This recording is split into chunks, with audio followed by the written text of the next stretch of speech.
दो दो श्लोक और ले लेते हैं। 27वां श्लोक है गीता के 6वें अध्याय का 27वां श्लोक है। प्रशांत मनसम ह्येनम योगिनम सुखम उत्तमम उपैति शांत रजसम ब्रह्म भूतम अकल्मषम। अकल्मषम, अकल्मषम, कल्मष माने दोष, मन के दोष, मन के विकार। जो संसार में व्यवहार करते करते ना मन संसारी हो जाता है, जब तो मन में इच्छाएं, कामनाएं, अशांति, क्रोध, ईर्ष्या, द्वेष, लालच, लोभ, अटैचमेंट, मोह, ममता, अच्छा ये दिखा रहे हैं श्रीधर जी। प्रशांत मनसम ह्येनम योगिनम सुखम उत्तमम उपैति शांत रजसम ब्रह्म भूतम अकल्मषम। अकल्मषम का मतलब जो मन में पाप है। कल्मष माने पाप, कल्मष माने कालिमा, मैल। तो मन में जितने भी मैल हैं, ये काम, क्रोध, लोभ, मोह, अहंकार, है ना, ये सारा मन जो कलुषित हो जाता है संसारी मन होने के कारण, तो सत्संग से क्या होता है, मन के मैल धुलते हैं, मन का मैल धुल जाता है, तो वो मन जो है अकल्मष हो जाता है, मन निर्मल हो जाता है। सत्संग श्रवण से, भगवान की भक्ति से, आत्मचिंतन से, सत्शास्त्रों के श्रवण से मन निर्मल निर्दोष हो जाता है, मन के दोष धुल जाते हैं। और प्रशांत मनसम, मन जो है निर्मल हो जाता है जब, तब शांत हो जाता है। जैसे ही मन निर्मल होता है वैसे ही मन शांत हो जाता है। और जब शांत हो जाता है तो शांत रजसम, मन में ना रजोगुण होता है। ज्यादातर लोगों के मन में रजोगुण होता है। रजोगुण माने चंचलता, इच्छाओं, कामनाओं को पूरा करने के लिए मन में जो चंचलता होती, अशांति होती है, अरे मैं संसार का ये चीज पालूं, संसार का वो चीज पालूं, है, मैं ये संसार में ये कर लूं, वो कर लूं, ये कोई चीज कमा लूं, कोई पद प्रतिष्ठा पा लूं, अपना नाम कर लूं, वगैरह वगैरह, ये सारे रजोगुण हैं। तो सत्संग से, आत्मविचार से, सत्शास्त्रों के स्वाध्याय से, श्रवण से मन के रजोगुण शांत हो जाते हैं। मन में जो चंचलता होती है वो शांत होती है।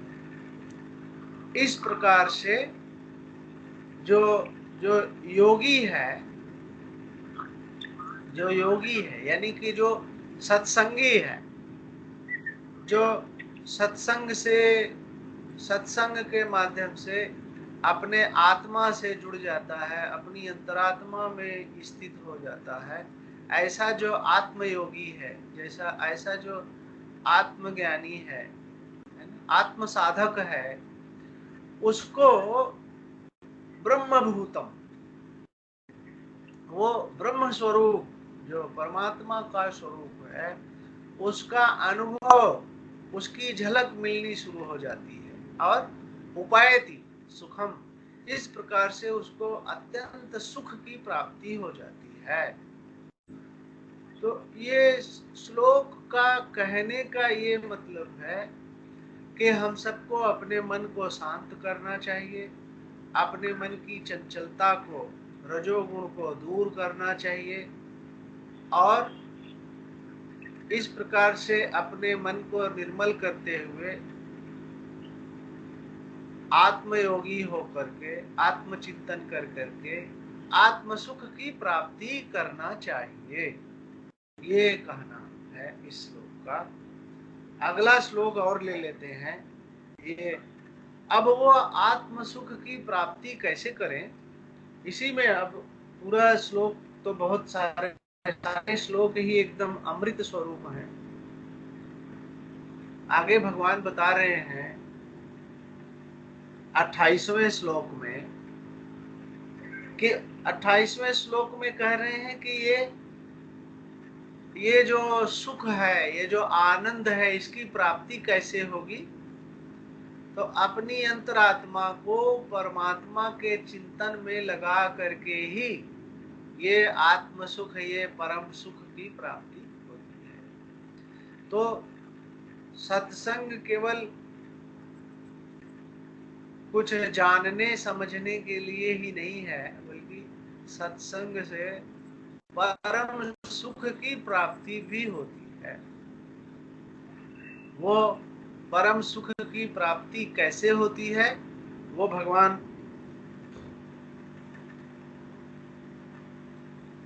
29वें अगले श्लोक में कह रहे हैं। बस यही अंतिम श्लोक ले लेंगे आज के लिए। वो परम सुख कैसे प्राप्त हो, तो भगवान कह रहे हैं 29वें श्लोक में, सर्वभूतस्थम आत्मानम। सबसे इंपॉर्टेंट श्लोक है ये। सर्वभूतस्थम आत्मानम सर्वभूतानि च आत्मनि ईक्षते योग युक्त आत्मा सर्वत्र समदर्शनः। सर्वभूतस्थम आत्मानम, ये इस परम सुख की प्राप्ति कैसे हो, तो भगवान कह रहे हैं कि परमात्मा का चिंतन करके ही परम सुख प्राप्त होगा। तो परमात्मा का चिंतन कैसे करें, तो इस श्लोक में अब भगवान उसको बता रहे हैं। तो परमात्मा को कहाँ देखें, कैसे देखें, कैसे परमात्मा का दर्शन करें, तो भगवान कह रहे हैं सर्वभूतस्थम आत्मानम। सर्वभूतस्थम आत्मानम, सभी भूतों में, यानी सभी जीवों में, सभी जीवों में जो आत्म चेतन स्वरूप स्थित है। और सर्वभूतानि च आत्मनि, सभी जीव जिस चेतन आत्मा में स्थित है। दो बातें कह रहे हैं, सभी जीवों में जो चेतन आत्मा स्थित है और सभी जीव जिस चेतन आत्मा में स्थित है। कह रहे हैं ईक्षते योग युक्त आत्मा। ईक्षते माने ज्ञान के नेत्र से देखना, ज्ञान नेत्र से देखना। सर्वत्र योग युक्त आत्मा, इस प्रकार से परम सुख की प्राप्ति होती है। अब इसी की व्याख्या कर लेते हैं आज अभी। सर्वभूतस्थम आत्मानम, सर्वभूतस्थम आत्मानम। भूत माने जीव, जीवित प्राणी। संस्कृत में भूत का अर्थ है जीवित प्राणी। वैसे तो भूत का अर्थ पंच भौतिक पदार्थ भी होता है। इस श्लोक में भूत का अर्थ है सभी जीव। सभी जीवों में चेतन आत्मा है, ये तो हम सबको आसानी से दिख जाता है कि सभी जीवों में अगर चेतन आत्मा न हो तो वो जीव जीव ही नहीं रहेगा। जीव तभी तक जीव है जीव तभी तक जीवित है जब तक उसमें चेतन आत्मा स्थित है।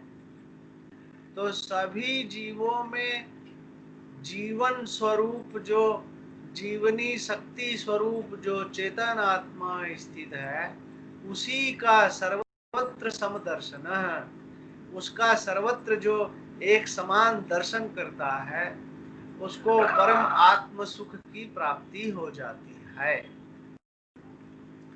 और आगे कह रहे हैं भगवान सर्वभूतानि च आत्मनि। अब जिसको थोड़ा ज्ञान हो गया, तत्व ज्ञान हो गया, वो कैसे देखता है।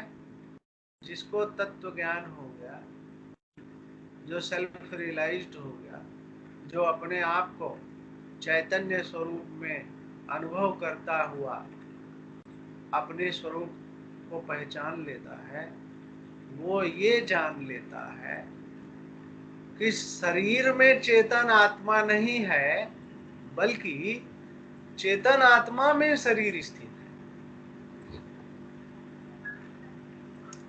पहले तो शरीर में चेतन दिखता है, बाद में जब ज्ञान हो जाता है, अनुभव हो जाता है, तब चेतन आत्मा में शरीर स्थित है, ऐसा ज्ञान, ऐसा अनुभव, ऐसा बोध प्राप्त हो जाता है। तो सभी जीव जिस चेतन आत्मा में स्थित है, फिर उसका दर्शन करता है।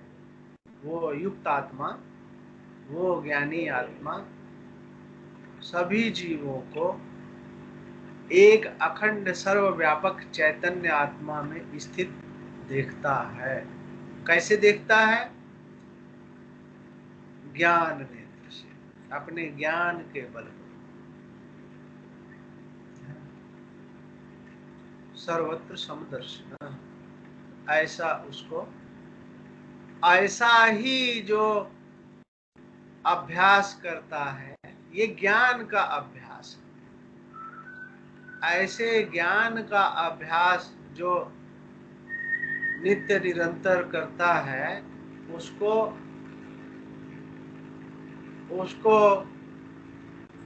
इस सृष्टि में जो सर्वव्यापक परमात्मा है, उसका दर्शन होने लगता है। सदा सर्वव्यापक जो परमात्मा अखंड रूप से, नित्य निरंतर रूप से जो स्थित है, उसका दर्शन हो। आज हम सब ने गीता के ये 3-4 श्लोक लेकर के हम सब ने आज ये अपने नए वर्ष के इस प्रथम सत्संग का हम सब लोगों ने प्रारंभ किया। गीता के श्लोक सुने, भगवान श्री कृष्ण के चरणों में कोटि कोटि प्रणाम करते हुए, भगवान आदि शंकराचार्य के चरणों में कोटि कोटि प्रणाम करते हुए सब लोग यही प्रार्थना करते हैं, भगवत स्वरूप गुरु महात्मा के चरणों में प्रार्थना करते हैं कि हमारा सत्संग निर्बाध रूप से, हमारा आत्म सत्संग, हमारी आत्मिक साधना हम सबकी निर्बाध रूप से प्रतिदिन चले, प्रति सप्ताह चले, प्रत्येक महीने चले, पूरे वर्ष भर चले। और इसी के साथ हम आज का जो श्रवण का पहला चरण है, इसको हम सब लोग यहाँ पूर्ण करते हैं।